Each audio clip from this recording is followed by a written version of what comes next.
Cordial saludo, estimados estudiantes. Soy el docente Andrés Ricardo Riveros Tarazona, soy el director del curso Gerencia Financiera. Yo los reuní el día de hoy para que participaran en en un conversatorio sobre los temas que vemos en la actividad fase número 2, relacionadas con la creación de valor, indicadores financieros, realización de un diagnóstico financiero. Lamentablemente en este momento no hay nadie conectado.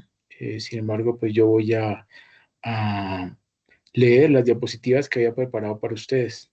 Espero que de pronto más adelante, con suficiente antelación, pues se pidan un permiso en su trabajo para poder asistir a estos eventos que yo con mucho esfuerzo programo para ustedes y que sería muy bueno que ustedes pudieran aprovechar, ¿sí? Porque igualmente es para ustedes, es dirigido para ustedes. Obviamente, si el objetivo es aprender. Voy a compartir pantalla y vamos a iniciar leyendo los puntos a desarrollar en la actividad fase número 2.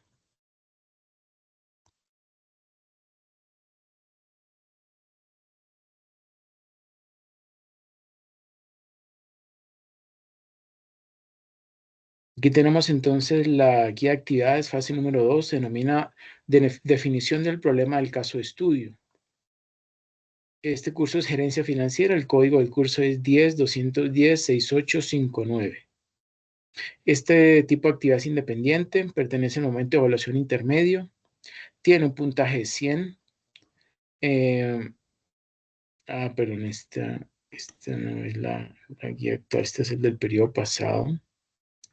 El de este periodo, ya les comento cuál es. Ok, aquí lo tenemos.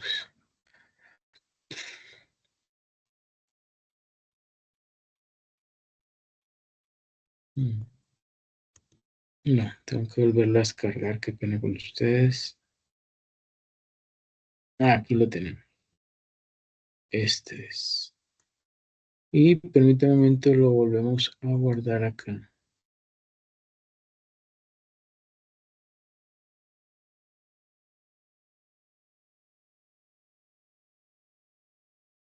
Bueno, ahora sí ya lo tenemos. Empezó el martes 2 de septiembre y finaliza el próximo 29 de septiembre. ¿Cuál es la descripción detallada de la actividad de aprendizaje? Pues con el desarrollo de esta actividad se espera que se alcance el siguiente resultado de aprendizaje, que es evaluar de manera crítica la eficacia de la gestión financiera en las organizaciones, combinando la identificación de funciones esenciales de la gerencia financiera y el diagnóstico de las prácticas financieras empresariales mediante técnicas de análisis financiero, para optimizar la toma de decisiones en pos de la sostenibilidad y el desarrollo organizacional. ¿En qué consiste la actividad? Pues elegir una de entre dos empresas posibles que sea competidora directa de una de las empresas del caso de estudio.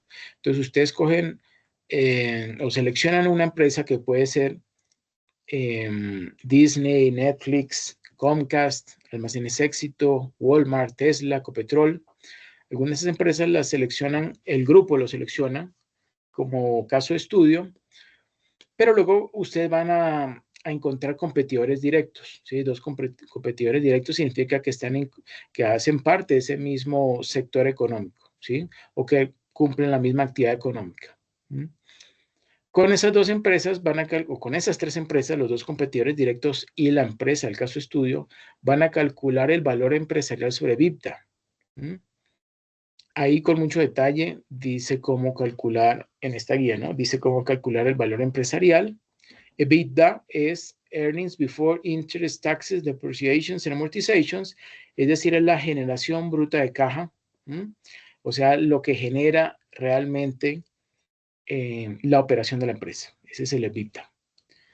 Y bueno, al dividir ese valor empresarial, que sería algo así como el patrimonio neto de una empresa dividido entre la EBITDA, pues me da un número, un índice.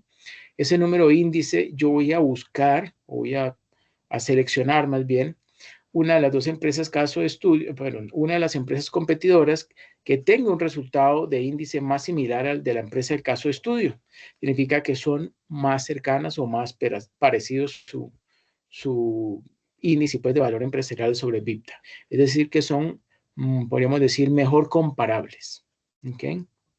Entonces, eso pues van a ser cada uno de los miembros del grupo de trabajo. Ahora bien, si de pronto no hay muchos competidores directos de esta empresa, pues pueden escoger dos dentro de un mismo grupo, pueden escoger dos empresas de caso de estudio, pues dos sería algo así como que un estudiante, entonces, por ejemplo, selecciona Netflix, ¿sí? Como empresas caso de estudio, pues las competidores directas de Netflix podrían ser HBO y podrían ser Disney, ¿sí? Entonces, ese sería un estudiante. Otro estudiante podría escoger como competidores directos de Netflix a... ¿quién podría ser un competidor directo? Comcast, ¿sí? Comcast, y otro podría ser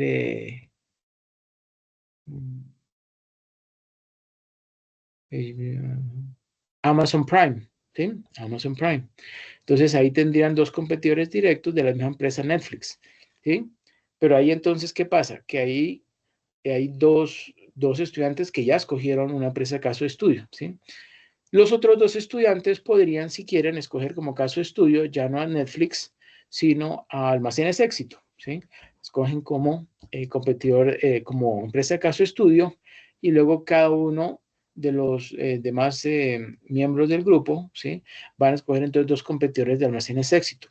Pongamos un ejemplo, al costo.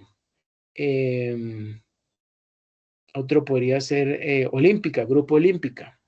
Otro podría ser Jumbo, ¿sí? Como Jumbo, otro podría ser Cencosud, ¿sí? Bueno, y así. Entonces, escogen una empresa, una empresa de caso de estudio, y luego cada uno de los estudiantes escoge dos competidores directos. Con esas tres empresas, cada estudiante va a calcular el valor empresarial sobre el EBITDA, escoge una sola de las empresas que sea el competidor, digamos, más directo o más similar al de la empresa de caso de estudio, y con esa empresa, con esos estados financieros, pues va a desarrollar la actividad de este fase número 2. Recuerden que este anexo número 2 es un archivo Excel que está allí en la plataforma. Aquí lo podemos observar. Aquí, este es el curso, vamos. Y esta es la nueva presentación del curso, ¿cierto? Damos clic aquí en el símbolo más en momento intermedio, y luego en fase número 2, definición del problema del caso de estudio. Ahí seleccionamos la primera carpeta, guía aprendizaje fase 2.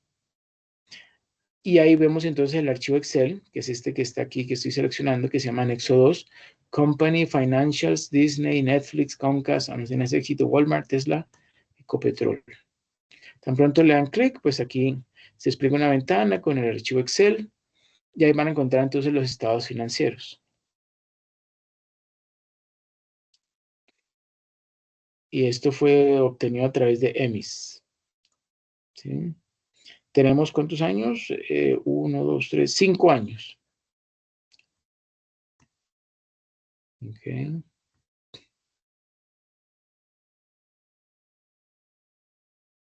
Perfecto. Bueno.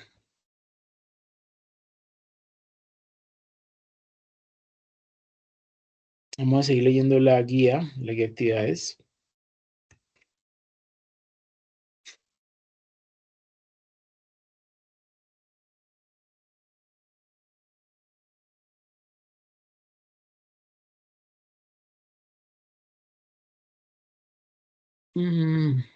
Aquí lo tenemos.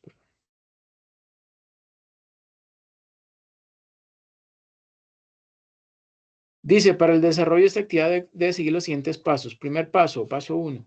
Cada integrante del grupo colaborativo selecciona dos empresas del mismo sector. Bueno, eso ya lo comenté. Posteriormente en Excel el estudiante calculará el valor de empresa sobre EBITDA. Eso ya lo comenté.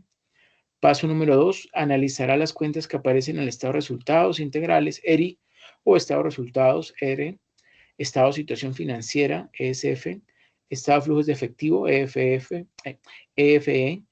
Y podría incluir el estado de cambios en el patrimonio, observando las notas de los estados financieros y las variaciones más representativas entre periodos. Paso 3. con base en los datos del estado de situación financiera y del estado de resultados integrales, pues cada estudiante realizará un análisis de proporciones, o sea, un análisis vertical, calculando los porcentajes de participación de cada cuenta del lado izquierdo del balance respecto al total de activos, por un lado, y las cuentas del lado derecho, ¿sí?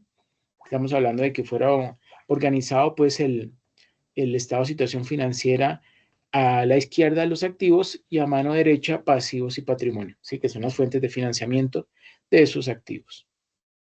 Bueno, entonces, pues ustedes saben que el análisis vertical consiste en analizar la participación de cada una de las cuentas con respecto a dos totales. Ojo, vamos a hacerlo solo a dos totales. Uno va a ser las cuentas que pertenecen al activo, pues se va a dividir sobre el total de activos, cada una de esas cuentas, y las cuentas que sean de pasivo de patrimonio, ¿sí? Se van a dividir entre la sumatoria de total pasivos más patrimonio. ¿Okay? El análisis de tendencias o análisis horizontal, pues es calcular la variación, ¿cierto? Primero la variación absoluta, que sería una variación en términos monetarios, y luego la variación relativa, que es coger esa variación absoluta y dividirlo entre el valor del año anterior, ¿sí? Siempre se analizan 2 años, por ejemplo, 2023, 2024, pues entonces lo dividimos entre el 2023 para ver cuál fue la variación que hubo, ¿sí? En el año 2024.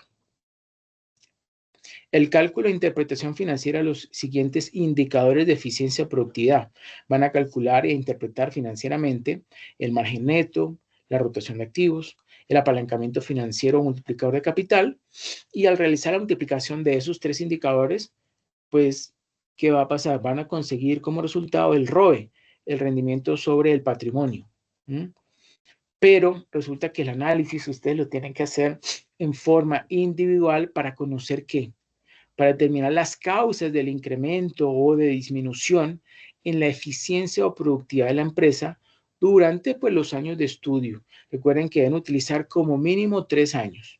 Pueden ser 3 o 4 años, los estados financieros tienen 4 años, entonces van a hacer esos cálculos para mínimo 3 años, ¿sí?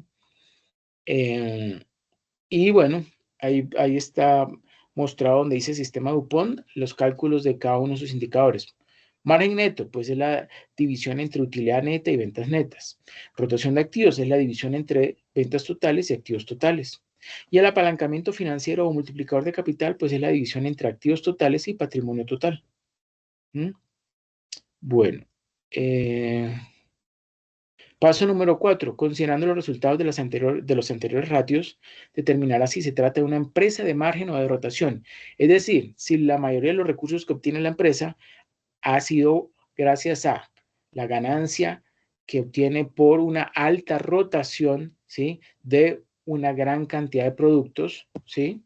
Aunque sean con bajo margen, que es muy característico de las empresas comercializadoras, o si es eso se llama ganar por rotación. Y la otra posibilidad de hacer recursos para una empresa es de margen, ¿sí? Y esto es muy característico de las empresas que hacen pocas ventas en el año, pero que en cada una de sus ventas pues obtiene un considerable margen de ganancia. Dice allí, para justificar su respuesta, hará un análisis en donde explique el impacto que pueden tener las ventas, la utilidad neta y el nivel de endeudamiento sobre la rentabilidad financiera. Paso 5. Cada estudiante comparará el estado de situación financiera de la empresa seleccionada con el estado de situación financiera de la empresa del caso de estudio. Entonces, este análisis financiero comparativo deberá incluir, pues, análisis vertical, análisis horizontal, ¿sí? Y además se deberá descargar y revisar el informe de gestión y las notas o los estados financieros de esa empresa seleccionada. Esa información la consiguen en Internet.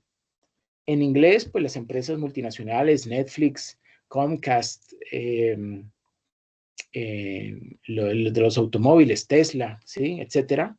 Y en español consiguen Almacenes Éxito, Ecopetrol, etcétera. Dice seguidamente, la información de estos documentos permitirán comprender los detalles considerados por el auditor y analizar las causas detrás de las variaciones observadas en los indicadores financieros. Las notas permiten establecer las causas de los aumentos o disminuciones, la evolución experimentada por dichos indicadores en los 3 años de estudio y las posibles consecuencias que podrían presentarse como momentos de iliquidez financiera, sobreendeudamiento, disminución de rentabilidad, ineficiencia en la operación, etc.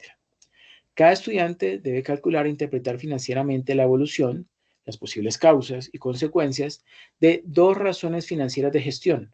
¿Cuáles son? Primero, deuda financiera sobre EBITDA, y segundo, impacto de la carga financiera, que sería, o se calcularía como la división entre gastos financieros sobre ventas. Una razón financiera de endeudamiento del activo. Este será pasivos totales sobre activos totales.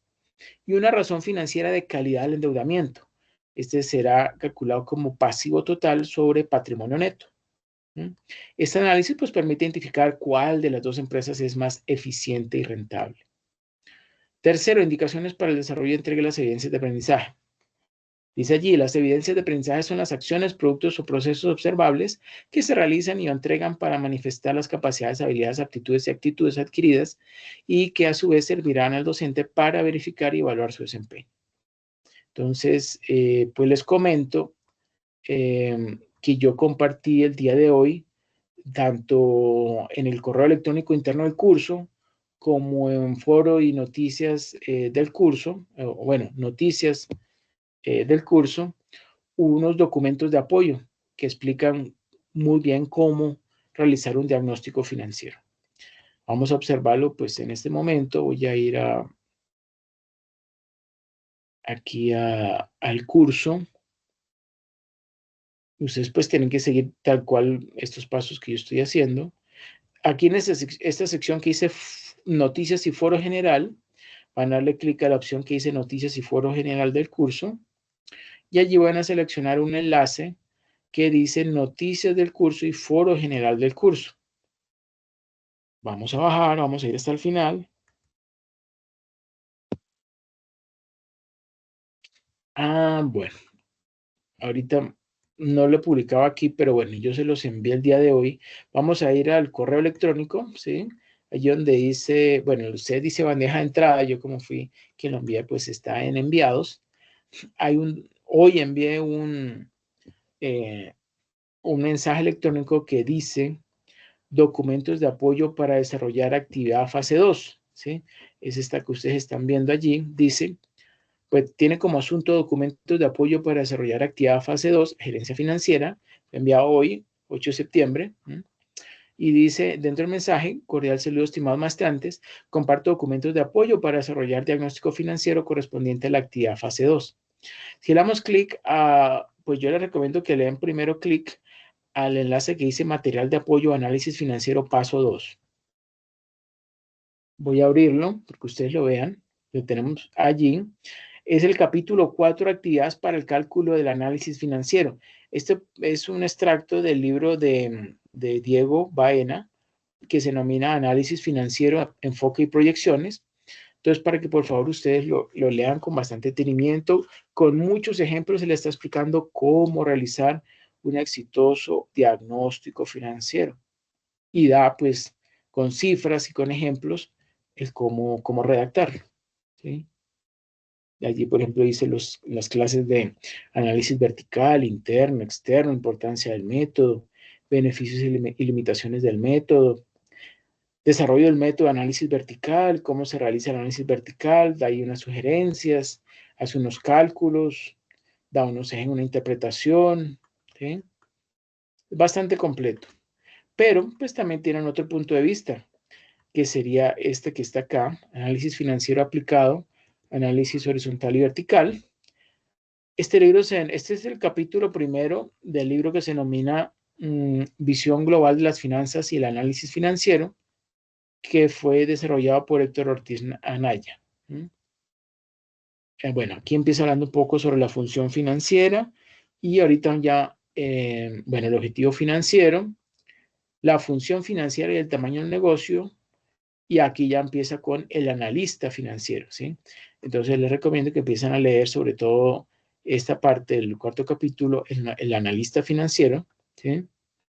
Y más abajito ya empieza en el quinto capítulo, pues a explicar qué es el análisis financiero, motivaciones del análisis financiero, a quién interesa el análisis financiero, las herramientas del análisis, el análisis interno y externo, el ámbito del análisis financiero, Más abajito encontramos consideraciones generales sobre el análisis estrictamente financiero, la función financiera, el objetivo financiero, la función financiera, el tamaño del negocio.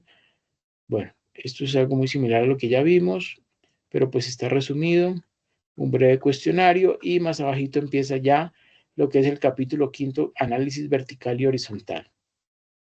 Empieza con la explicación del análisis vertical. Yo les recomiendo que lo lean con detenimiento también, al igual que el que les mostré hace poco de Diego Baena. Y bueno, esto les va sirviendo como de apoyo para realizar su diagnóstico financiero. Que obviamente pues ustedes lo van a desarrollar en Excel, ¿no? Necesito que lo hagan en Excel. Ya la interpretación de esas variaciones o de esa participación de cuentas lo pueden hacer en el mismo Excel, si lo desean, o en Word, ¿sí? Si lo hacen en Word, entonces necesito que me envíen tanto el archivo Excel como el de Word. Lo van a comprimir ambos archivos con un compresor que puede ser zip, ¿sí? O sea, WinZip o .rar, ¿sí? Recuerden que el formato de compresión .rar pues tiene una mayor poder de compresión, ¿sí? Tiene un mejor poder de compresión. Y bueno, también se encuentra este otro que se llama Análisis e Interpretación de Estados Financieros, unidad 8, donde pues también está explicando técnicas de análisis financiero e interpretación. Hay una breve introducción, técnicas de análisis financiero e interpretación.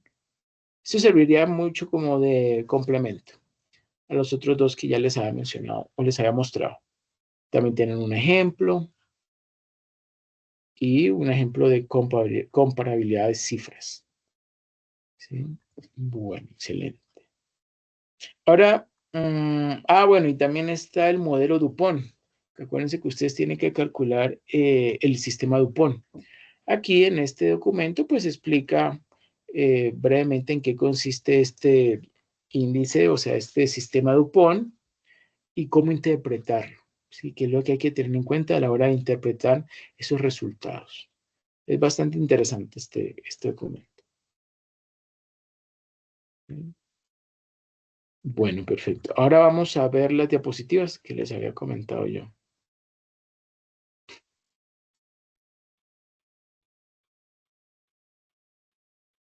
¿Qué temas vamos a ver? Pues fuentes de financiamiento, clasificación y ventajas, costo de capital, WACC, que significa Weighted Average Capital Cost, EVA, que significa Economic Value Added, y MBA, que significa Market Value Added.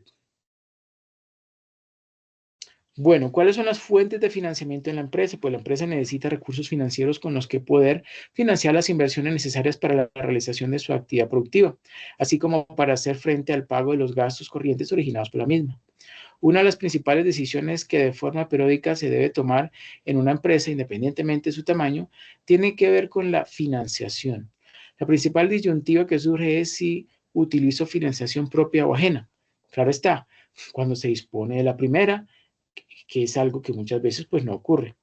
Relación entre estructura económica y fuentes de financiación. El activo de la empresa está integrado por el conjunto de bienes y derechos que son propiedad de la empresa. Estos bienes y derechos constituyen las inversiones de la empresa. La estructura económica viene determinada por la forma en la que se distribuye el activo en los distintos bienes y derechos. Para hacer frente a estas inversiones, la empresa necesita recursos financieros. En el patrimonio neto y pasivo se recogen las fuentes de financiación de la empresa. Esto es las deudas y su financiación, en la fecha a la que se refiere el balance.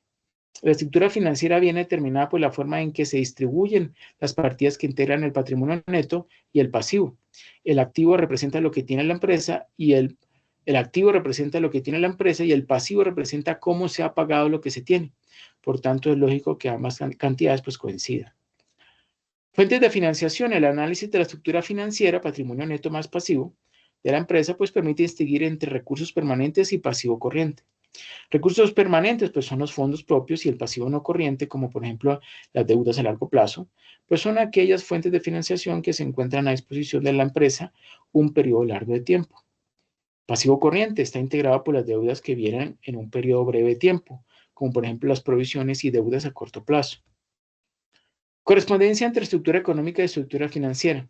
Entre la estructura económica y la estructura financiera existe una estrecha correspondencia.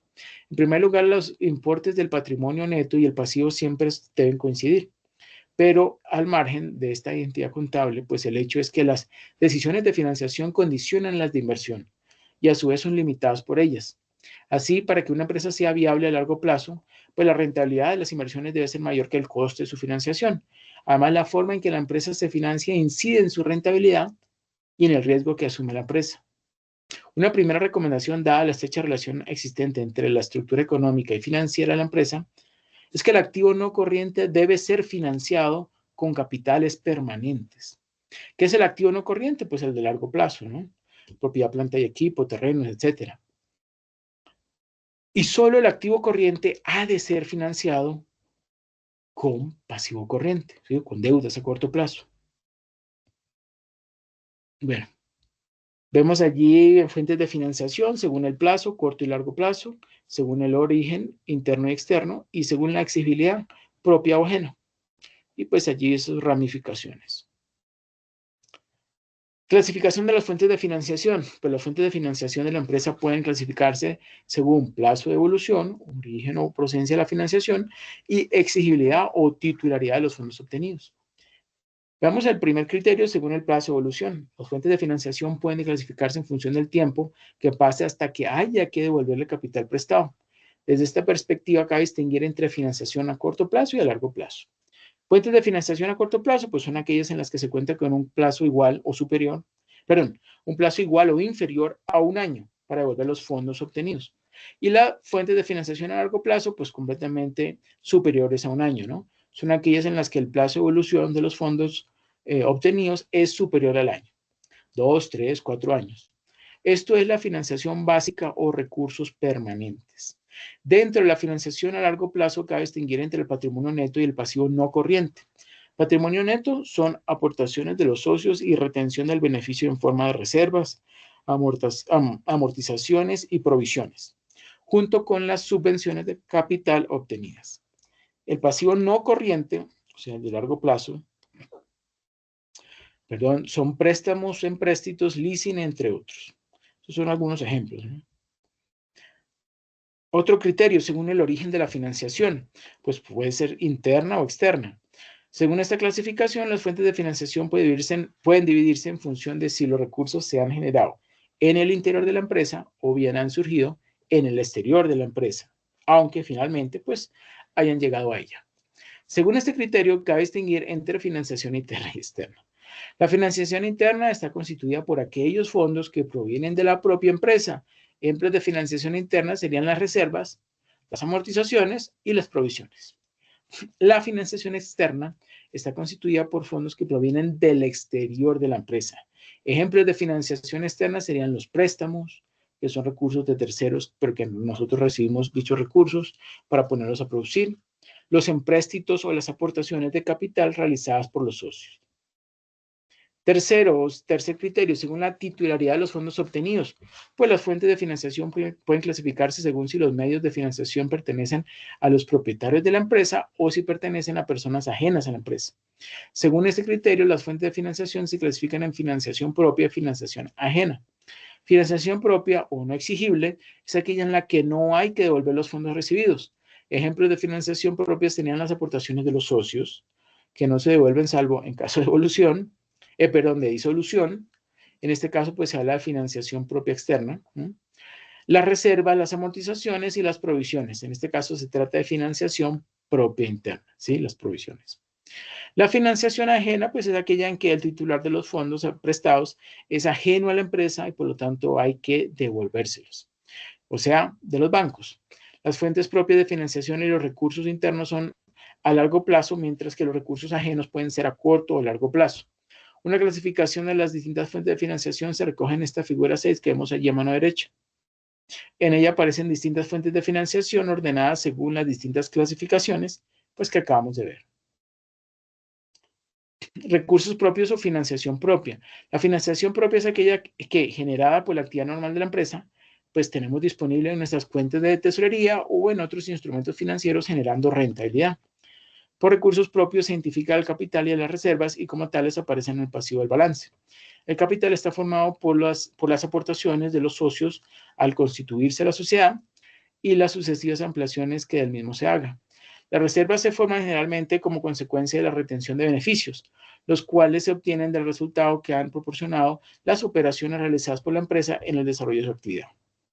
Los recursos propios pues, son las fuentes de financiación más estables o permanentes que tiene la empresa, ya que no tienen vencimiento.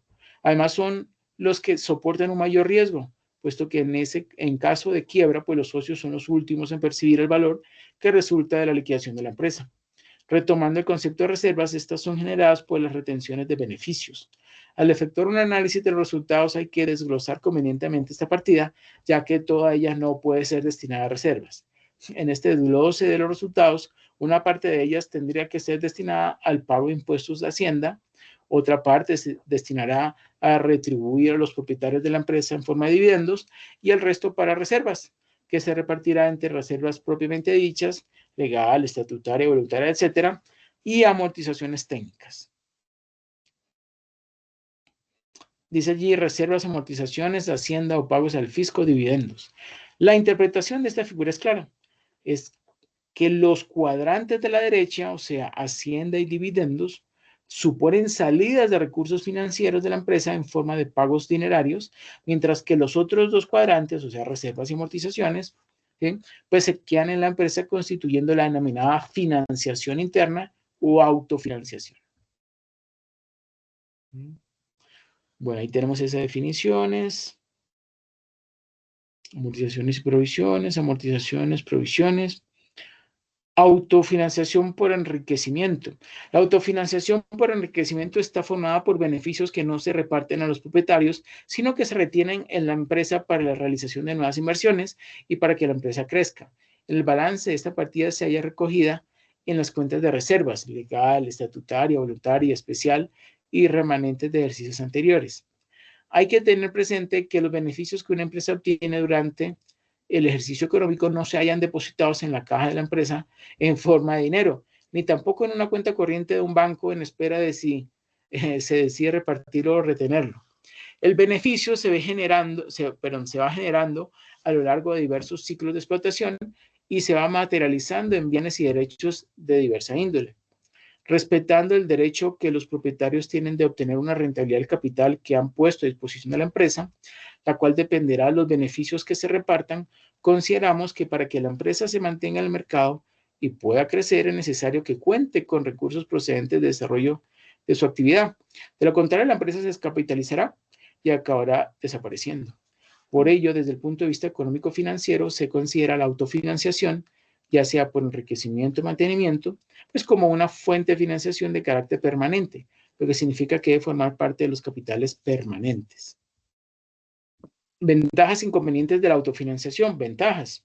La política empresarial consiste en la retención de beneficios, presenta para la empresa indudables ventajas, que son: la autofinanciación le permite a la empresa disfrutar de una mayor autonomía y libertad de acción. Segundo, las reservas constituyen para la sociedad una fuente de recursos financieros que no es necesario remunerar.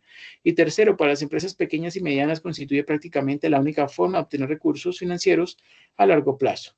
B. Inconvenientes de la autofinanciación.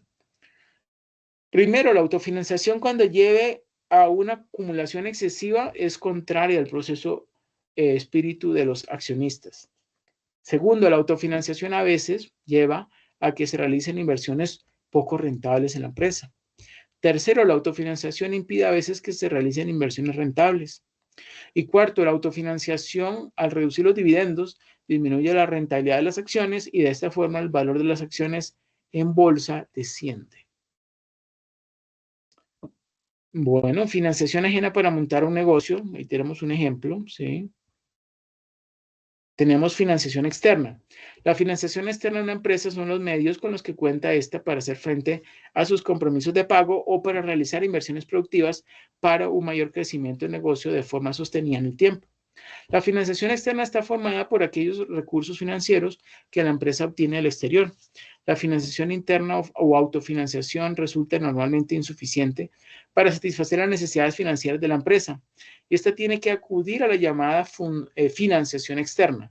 bien sea emitiendo acciones, o sea, ampliando su capital, o emitiendo obligaciones, con lo cual la empresa se endeuda, o acudiendo al mercado de crédito para obtener préstamos a corto, medio o largo plazo. El circuito de financiación externo siempre debe estar activo, y es aquel que no depende de los recursos propios de la empresa ni de sus reservas. El modelo de negocio ideal es aquel, que combina porcentajes de distribución equitativos de financiación interna y de financiación externa. Un modelo de negocio con elevada financiación externa puede llevar al apalancamiento y al endeudamiento excesivo, además de una dependencia importante en agentes externos cuya solvencia puede ser limitada. A su vez, un modelo único de financiación externa con un porcentaje de distribución del capital en financiación ajena muy elevado puede traer consigo costos muy importantes debido a que hay que pagar un costo adicional para acceder a esa financiación. La financiación de una empresa la podemos encontrar en el balance de situación, en la categoría de pasivos corrientes y no corrientes, donde se distinguen las deudas a corto plazo y a largo plazo respectivamente y se corresponde con los recursos ajenos. Las aportaciones iniciales de los socios y las ampliaciones de capital pues son una fuente de financiación externa propia y consiguientemente a largo plazo. Las aportaciones iniciales de los socios y las ampliaciones de capital son unos fondos que no se devuelven, salvo en caso de liquidación de la sociedad, por lo que son, por definición, a largo plazo. Las aportaciones iniciales de los socios es el capital aportado en el momento de constitución de la empresa. Las ampliaciones de capital son aportaciones posteriores de los socios. Las ampliaciones de capital, una empresa que ya está en funcionamiento puede obtener recursos del exterior mediante la captación de capital nuevo. Como ya vimos en las sociedades anónimas, el capital se encuentra dividido en partes alícuotas denominadas acciones y a los socios se les denomina accionistas. Por tanto, en esta sociedad, las ampliaciones de capital, que suponen un incremento del número de acciones, pues se realizan mediante emisión de nuevas acciones. Conviene señalar que no todas las ampliaciones de capital ni todas las emisiones de acciones generan nuevos recursos financieros para la empresa. Para evidenciar este hecho, consideremos los dos casos siguientes. Primero, cuando una empresa transfiere parte de las reservas, que en su mayoría provienen de la autofinanciación y son capital propio, a la cuenta de capital, el capital se amplía. Pero se trata de un simple apunte contable, sin que se produzca ninguna aportación de recursos. Cuando esto ocurre, a los accionistas se les entregan acciones liberadas. Esto es, acciones por las que no tienen que pagar nada.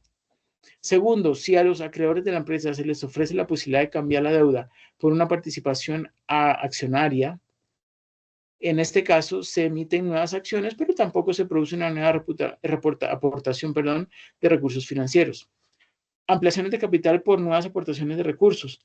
En los dos casos considerados, la ampliación de capital no conlleva la obtención de nuevos recursos financieros para la empresa. Bueno, aquí tenemos algo de la prima emisión, derecho preferente de suscripción, costo capital, dividendo de reservas, ventajas de las aportaciones iniciales de los socios y de las ampliaciones de capital. Y también tenemos unas desventajas de las aportaciones iniciales de los socios y de las ampliaciones de capital. Vamos a leerlo. Primero, una empresa que cuenta con una gran dotación de capital puede sentirse inclinada a realizar inversiones poco analizadas en comparación con otras empresas que cuentan con menos recursos propios. Segundo, cuando la ampliación de capital se compara con la autofinanciación, que es otra forma de obtener recursos propios, pues resulta operativa y administrativamente más complicada y costosa. Tercero, las ampliaciones de capital tienen que tributar por el impuesto de transmisiones patrimoniales por ser operaciones societarias. Cuarto, dada una cantidad obtenida como beneficios, si mayor es el capital social, pues menor será la rentabilidad sobre recursos propios. Tenemos un poquito de información sobre el mercado de dinero de capitales, intermediarios financieros, mercado de dinero y mercado de capitales. Empecemos con el mercado de dinero y mercado de capitales. Ninguna empresa puede normalmente satisfacer sus necesidades de financiación mediante la financiación interna únicamente. Necesita acudir al mercado financiero en busca de financiación externa que sirva de complemento a la financiación generada internamente por la propia empresa. Pero aunque en efecto la empresa fuera autosuficiente financieramente hablando, probablemente haría uso del endeudamiento por razones económicas para aprovecharse de las ventajas que se derivan de un efecto palanca positivo. Y forzosamente habrá de acudir la empresa al mercado financiero para descontar los efectos comerciales girados sobre sus clientes o para colocar los excedentes de tesorería. Los intermediarios financieros. Los intermediarios financieros son las instituciones que recogen el ahorro de los agentes económicos con excedentes y lo hacen llegar a los agentes económicos con carencia o déficit, o los invierten ellos mismos en determinados tipos de activos financieros, lucrándose con la diferencia entre los tipos de interés de las operaciones activas o colocaciones y las operaciones pasivas o depósitos. Por lo que se refiere al caso concreto de España, los bancos comerciales y las cajas de ahorro son, con mucho, los intermediarios más importantes, a los que hay que añadir los bancos industriales o de negocios, las entidades oficiales de crédito, las cooperativas de crédito, las sociedades y fondos de inversión mobiliaria, compañías de seguros, entidades de financiación, entre otros. Y tercero, mercado de dinero y mercado de capitales. En el mercado financiero cabe distinguir dos submercados que constituyen a su vez mercados, a saber, el mercado de dinero y el mercado de capitales. Por mercado financiero se entiende hoy día al marco institucional que permite poner en contacto a oferentes y demandantes de fondos presentables para que efectúen sus transacciones financieras. El mercado de dinero o mercado monetario pero no es aquella parte del mercado financiero en la que se conciertan operaciones de crédito a corto plazo, o más concretamente en su acepción más restringida, en donde se negocian activos financieros a corto plazo, por tanto de elevado grado de liquidez. A este mercado acuden las empresas para financiar sus inversiones en circulante. Esto es las necesidades de financiación asociadas al ciclo de explotación o ciclo de dinero, mercancías, dinero. El mercado de capitales es aquella parte del mercado financiero en la que se conciertan operaciones de crédito a largo plazo o, más concretamente, en su acepción más restringida, en donde se negocian activos financieros a largo plazo. A este mercado acuden las empresas para financiar conjuntamente con la autofinanciación o financiación interna, las inversiones en activo fijo y la parte estable del activo circulante o fondo de rotación. Bueno, tenemos ahí más información sobre el capital de trabajo. Capital de trabajo, pues, es la inversión de una empresa en activos a corto plazo, efectivo, valores negociables, cuentas por cobrar e inventarios. El capital de trabajo neto son los activos circulantes menos los pasivos circulantes. Las necesidades operativas de fondos, NOF, o capital de trabajo requerido, pues se define como la diferencia entre activos corrientes operativos y pasivos circulantes operativos. Los activos corrientes operativos representan los activos circulantes necesarios para la operación e incluyen, por ejemplo, financiamiento a clientes en cuentas por cobrar, inventarios, cajas, etc. Estos suelen coincidir con los activos circulantes que aparecen en el balance, salvo partidas en niveles en exceso de lo necesario para la operación, caja, valores negociables, etc. Representando estos últimos otros activos no operativos. Los pasivos corrientes operativos, por su parte, responden en general a los pasivos circulantes contables, pero excluyendo la deuda bancaria a corto plazo. También se llaman pasivos espontáneos y representan los recursos que le llegan a la empresa por el solo giro del negocio. Bueno. Aquí tenemos explicación un poquito más completa sobre capital de trabajo y necesidades operativas de fondos. Tenemos también las NIF, las normas internacionales de información financiera. Y pues eso que tiene que ver con elementos de financiamiento. Tenemos el costo de capital. Ya un momento, por favor.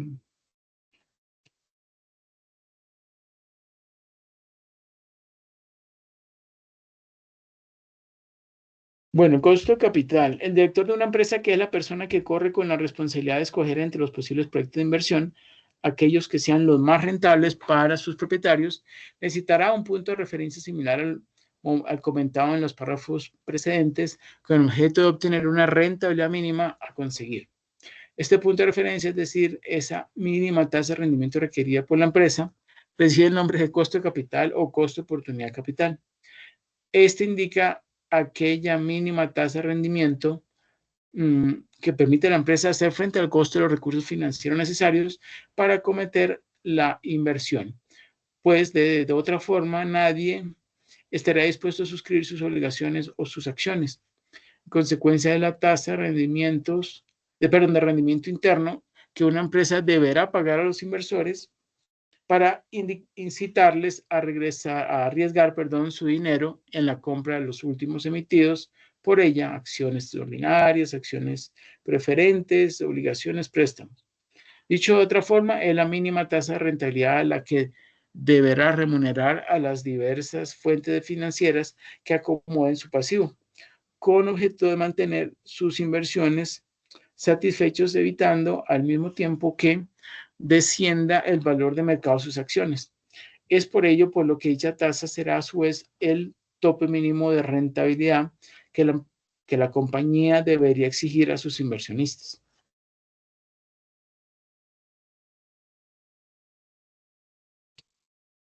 Tenemos importancia conocer el costo de capital, factores que determinan el costo de capital.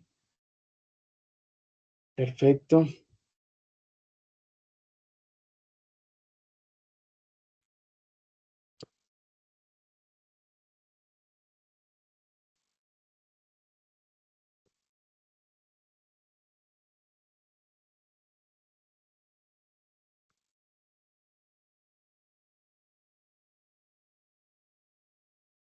Bueno, el costo de oportunidad en capital es el rendimiento al que renuncia el inversionista cuando acepta una inversión nueva. El costo de capital, que vamos a denominar CC, o costo de oportunidad al inversionista, es el mejor rendimiento esperado disponible que se ofrece en el mercado sobre una inversión de riesgo y plazo comparables con el flujo efectivo que se descuenta. El costo de capital es un indicador que permite conocer el costo de los recursos financieros utilizados en la operación de la empresa y es de gran importancia en la toma de decisiones financieras, ya que sirve como referencia de la rentabilidad mínima que puede obtener la empresa con sus inversiones. El WACC o costo promedio ponderado de capital es el rendimiento mínimo que necesita ganar una empresa para satisfacer a la totalidad de sus inversionistas. Las empresas se financian de dos formas, con recursos propios que provienen de los accionistas o inversiones de la empresa y mediante endeudamiento con terceros que pueden ser bancos, corporaciones financieras u otras. Dicho financiamiento implica mediante endeudamiento con terceros que pueden ser que pueden ser bancos, corporaciones financieras a otra.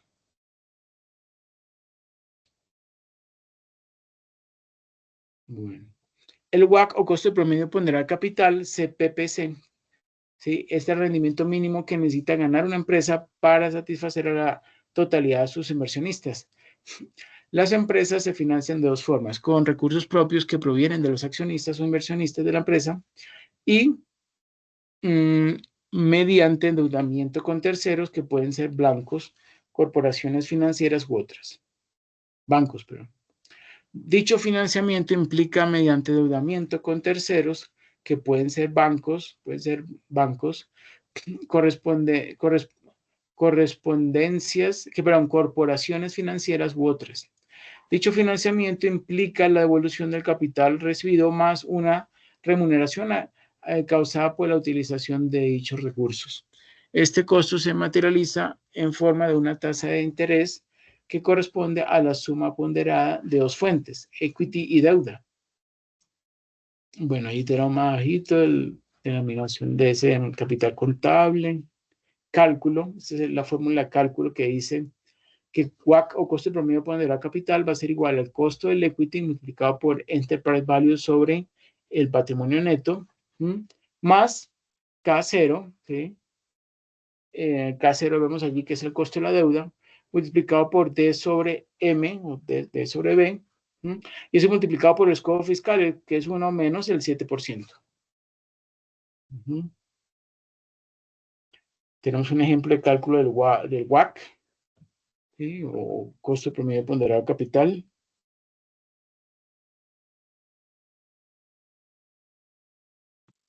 Supongan que la empresa fabricante de pasteles Doña Dicha piensa ampliar la fábrica y abrir 2 nuevos establecimientos en la ciudad de Bogotá, para lo cual requiere recursos por 1.600.000 millones. Perdón, 1.600 millones. Para ello utiliza 500 millones que tenía reservados con un costo del 10% y el resto lo financia mediante préstamos a un año, de 1 año a 3 años. Perdón, de 1 a 3 entidades financieras, quienes le ofrecen diferentes montos y tasas de interés fijo. Paga impuestos al 33% anual. ¿Y cuáles son los datos? Pues bueno, el banco A va a prestar 500 millones, el B 400 millones y el C 300 millones. Perdón, 200 millones. La tasa efectiva anual de cada uno de ellos, vemos que la más alta es la última, la del banco C. En primer lugar, se pondera el monto de cada préstamo entre el total de deuda y capital. Vemos allí entonces cómo multiplican, sí, esa participación monetaria pues, en otra. Vemos allí entonces que el cálculo de la participación de esos recursos de cada uno de los bancos y también el cálculo de participación del capital propio, ¿sí? Y bueno, eso sería entonces el porcentaje de ponderación. Como dice allí la fórmula, sería la tasa de interés multiplicado por el porcentaje de participación.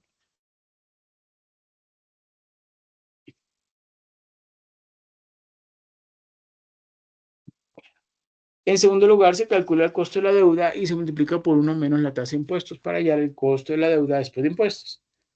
En este caso me está dando 9,57%.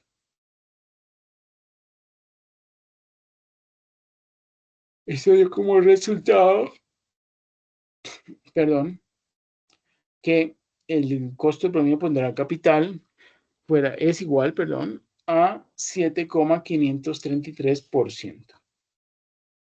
Tenemos ahí el EVA y el PIN. Y el valor agregado de mercado MBA. Más conocido por su abreviatura en inglés MBA, Market Value Added, es un indicador relacionado con el EVA que pretende mostrar que si en los planes futuros de la empresa hay valor agregado implícito, pues en ese sentido puede afirmarse que el MBA sirve para determinar la viabilidad de las estrategias y planes futuros de la empresa. Es, por lo tanto, una medida que se basa en proyecciones y es igual al valor presente de EVA y es igual al valor presente de los EVA futuros, perdón. Este valor también resulta de restarle al valor de la empresa el valor de los activos netos de operación y es lo que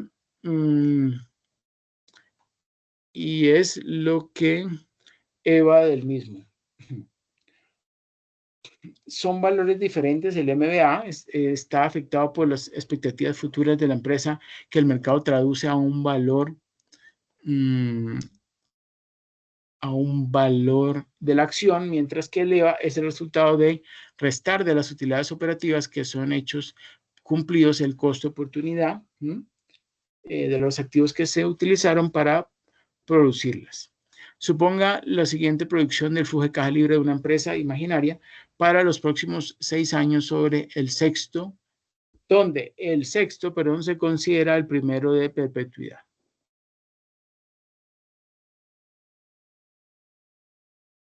Y veremos pues también las conclusiones. Primero, los objetivos de la administración del capital de trabajo incluyen mantener intacta la liquidez del negocio, mejorar la eficiencia operativa, disminuir los costos de intereses implícitos y explícitos y aumentar la rentabilidad general del negocio.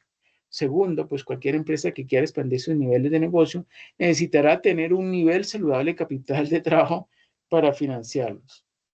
Se requiere para financiar órdenes de compra y proporcionar periodos de crédito a más clientes sin un nivel adecuado y creciente de capital de trabajo. Será un desafío para cualquier empresa expandir su escala comercial. Cada tipo de recursos financieros, deuda, acciones preferentes y ordinarias, deberían ser incorporados en el costo de capital de la empresa con la importancia relativa que ellos tienen en el total de la financiación de la empresa. Perfecto, muchas gracias.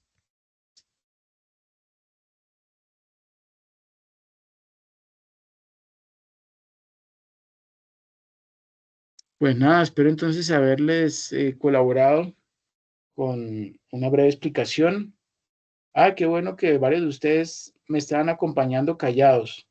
Nadie se animó a participar, pero bueno, al menos veo que se conectaron. ¿Alguien tiene alguna pregunta, alguna duda?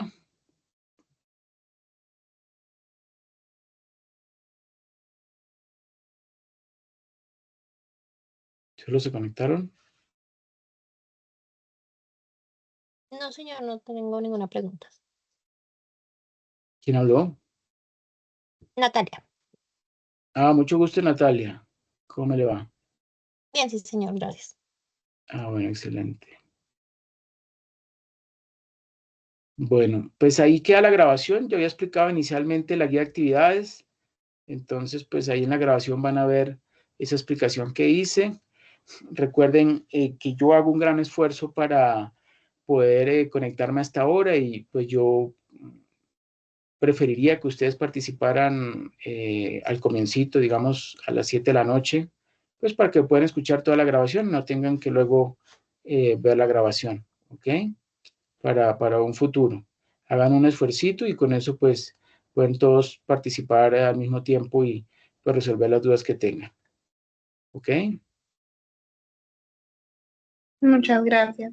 Este es individual, ¿cierto, profe? La actividad fase número 2 es individual, es correcto.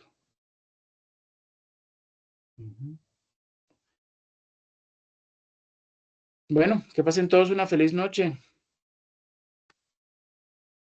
Hasta Gracias, luego. profe. Hasta luego. Gracias, profe, muy amable. Bueno, con mucho Que gusto. descansen y un Lo saludo mismo. para todos los compañeros. Ok, gracias, que descansen.